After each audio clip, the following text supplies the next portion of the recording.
मैं जितेंद्र चतुर्वेदी मतांतर में आप लोगों का स्वागत है। तो क्या नीतीश बाबू भाजपा का फार्मूला मानने को तैयार हो गए हैं? अब आप कहेंगे साहब ये कौन सा फार्मूला है जिसकी आप बात कर रहे हैं?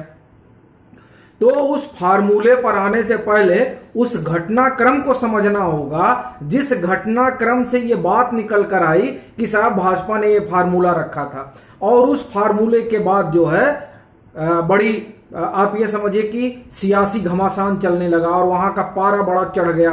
लोगों ने कहा कि नहीं साहब वो तो जाना नहीं चाहते हैं और वो इस बात से नाराज हो गए और उस बात से नाराज हो गए और इसलिए अपने घर से एक अणे मार्ग से पैदल चले गए लालू प्रसाद के घर इफ्तार की पार्टी में। और फिर इफ्तार हुई तो उनको भी बुला लिए और इससे एक नई सियासत ने रफ्तार लिया। और उस रफ्तार में ये कहा जाने लगा कि साहब देखिए ऐसा है ना कि ये लोग जो है उपराष्ट्रपति बनाना चाहते हैं नीतीश कुमार को, इसलिए नीतीश कुमार बहुत नाराज हो गए। वो तो अभी लंबी पारी खेलना चाहते हैं। फिर एक चर्चा ये हुई कि नीतीश कुमार इस बात को समझ रहे हैं कि 2024 के चुनाव तक तो भाजपा हमको साथ लेकर चलेगी, लेकिन जब 2024 का लोकसभा चुनाव हो जाएगा तो वो हमको साथ लेकर नहीं चलेगी और फिर मतलब आनाकानी करेगी और फिर ये कोशिश करेगी कि उसी का मुख्यमंत्री बने, क्योंकि उसकी जो है सीटें ज्यादा हैं। तो इसलिए उन्होंने जो है कहा कि साहब आप लोकसभा और विधानसभा का चुनाव साथ ही साथ कराइए। ये तमाम चर्चाएं चल रही थी जब वहां रसाकसी जोरों पर थी कि साहब एनडीए और एनडीए के जो ये घटक दल हैं जदयू और भाजपा के बीच सब कुछ ठीक नहीं चल रहा है। अब ये बड़ा कौतूहल का विषय हुआ कि अच्छा भाई ठीक नहीं चल रहा है। फिर पता चला कि इस ठीक ना चलने की जो वजह है वो आरसीपी सिंह है। धैर्य रखिए, हम उस फार्मूले पर आते हैं। तो आरसीपी सिंह है, अच्छा आरसीपी सिंह है कि नहीं है या थे या नहीं मालूम नहीं, लेकिन ये तो है कि उनका टिकट भी कटा और कहा जा रहा है कि उनका बंगला भी गया। बहरहाल तो बात आरसीपी सिंह पर आकर टिकी और फिर यह भी कहा गया कि साहब आरसीपी सिंह के जरिए भाजपा जो है वो महाराष्ट्र वाला खेल करना चाहती है बिहार में।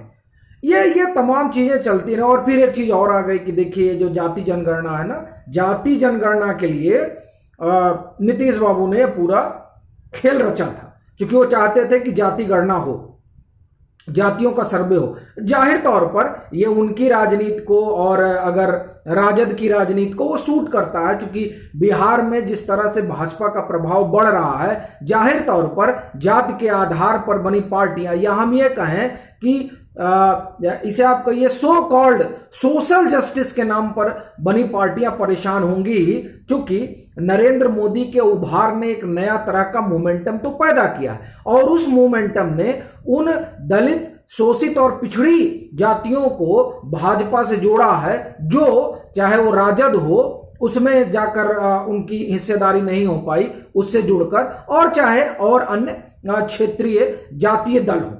तो इस वजह से जो है एक नई तरह की तो जागृति आई, खासकर वो ओबीसी बिरादरियां जो गैर कृषक, उनमें जो है ये चेतना आई और वो भाजपा के साथ जुड़ने लगी।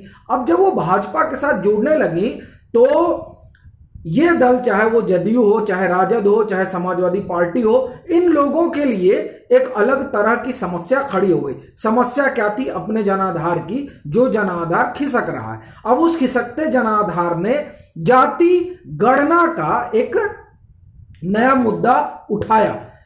सेंटर कराएगी तो जनगणना होगी, सेंसस होगा, और अगर स्टेट कराएगा तो वो गणना होगी, क्योंकि स्टेट तो जनगणना करा नहीं सकता है। तो अब ये हुआ कि साहब इसको एक मसला बना और मसले से फिर ये हुआ कि अब वहां जातीय सर्वे होगा। तो कहा गया कि इस वजह से वो दबाव बना रहे थे, क्योंकि भाजपा जो है वो जातीय जनगणना या गणना के पक्ष में नहीं है। और उसके पीछे तर्क दिया गया कि साहब वो जो ये तो हिंदुत्व के सहारे सबको जोड़ना चाहता है और ये जो जाति वाला अगर आ जाएगा तो हिंदुत्व का जो इनका धागा है वो टूट जाएगा। लेकिन जो लोग सियासत कर रहे हैं वो तो ये समझते हैं, लेकिन हमको लग रहा है विश्लेषक जो है थोड़ा इसमें चूक गए कि भाजपा ने सोचा कि नहीं अब ये जाति जाति कर रहे हैं तो ये जाति पे आ ही जाता है और जाति के जरिए सबको जोड़ लिया जाएगा, हिंदुत्व के धागे में पिरो लिया जाएगा। सो भाजपा वहां उस पर आ गई। तब सवाल हुआ कि भाई अब तो भाजपा ये भी बात मान गई। तब एक नया सुगुफा छोड़ा गया, वो ये छोड़ा गया कि देखिए अब तो जो है राजद और जदयू ने पूरा मैदान मार लिया है।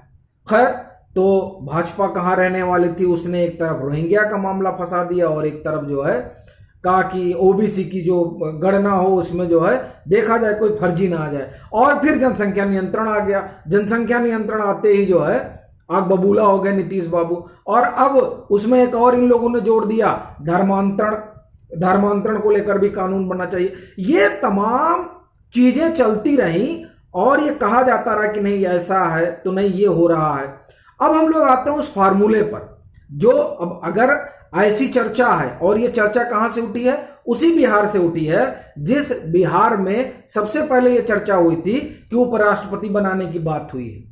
और उपराष्ट्रपति बनाने की बात हुई, ये चर्चा तब छिड़ी जब नीतीश बाबू ने कहा कि हम देखिए हम विधानसभा भी गए, विधान परिषद भी गए, लोकसभा भी गए, बस राज्यसभा नहीं जा पाए।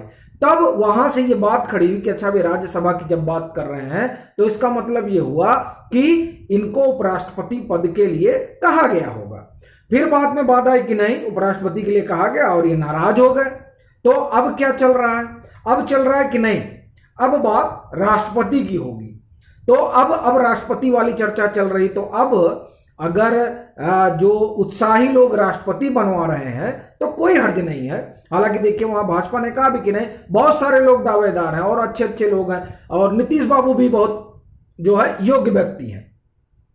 सवाल यह है कि अगर ये चर्चा चल रही है तो क्या ये न माना जाए कि वो जो फार्मूला था भाजपा का, जिस फार्मूले की चर्चा अभी पिछले दिनों खूब चल रही थी कि भाजपा वहां जो तख्ता पलट करना चाह रही थी और इसलिए जो है नीतीश बाबू नाराज हो गए और फिर वो चले गए इफ्तार में रफ्तार देने के लिए। तो वो क्या था, वो ये था कि भाई भाजपा का मुख्यमंत्री बने और आप जो है यहां से अब चलिए केंद्र।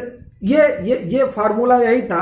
तो अगर ये कहा जाए कि राष्ट्रपति बनने वाला मसला है, और अभी मैं कई लोगों को सुन भी रहा था तो और ये जैसा कि हमने सुबह भी कहा था कि ये ठीक बात है कि नीतीश बाबू जब एनडीए में थे तो एनडीए के खिलाफ जाकर उन्होंने वोट किया और 2017 में उन्होंने यूपीए मीरा कुमारी के बजाय रामनाथ कोविंद को वोट किया। तो उनके पास वोट है और उनका जो है जाहिर तौर पर जब भाजपा अपना दावेदार उतारेगी तो उसे उसकी जरूरत पड़ेगी। तो अब ये बात चल रही कि सबसे अच्छी दावेदारी तो नीतीश कुमार की होगी कि नीतीश कुमार ही राष्ट्रपति बन जाए। और नीतीश कुमार को अगर एनडीए दावेदार बनाती है तो उनका समर्थन भी करेंगे, भाई राजद भी करी कि हम भी समर्थन करेंगे। तो सवाल यह है कि जहां से ये बात उठी है, क्या वहां यह भी बात हो रही है कि अगर वो लोग नीतीश बाबू को केंद्र में भेज रहे हैं तो क्या वहां भाजपा अपना मुख्यमंत्री बनाने जा रही है या भाजपा के मुख्यमंत्री बनाए जाने पर सहमति हो गई है? यह बड़ा सवाल है। असल में यह सवाल इसीलिए उठा है क्योंकि नीतीश बाबू के राष्ट्रपति बनाए जाने की खूब चर्चा चल रही कि नहीं, अब तमाम आप बिहार झारखंड से तमाम खबरें हो रही हैं, तो इसीलिए यह सवाल भी उठा है। अब यह देखना दिलचस्प होगा कि जिस तरह उपराष्ट्रपति वाला चला था तो उस पर एक अलग तरह से बात आई, उसी तरह क्या राष्ट्रपति वाले पर भी एक अलग तरह से बात आएगी, या फिर जो फार्मूला है वो मान लिया गया है। हालांकि मैं नहीं मानता कि, हालांकि कहा नहीं जा सकता, लेकिन मुझे नहीं लगता है कि इस तरह की कोई दावेदारी उनकी तरफ से पेश की जानी है। और अगर की जानी है तो जाहिर तौर पर फार्मूला जिसकी चर्चा बिहार के सियासी गलियारों में रही उसी पर फिर बात होगी। अभी के लिए फिलहाल इतना ही। अगर आप मतांतर से नहीं जुड़े हैं तो जुड़िए, वीडियो को लाइक कीजिए, शेयर कीजिए और अपने सुझाव जरूर साझा कीजिए।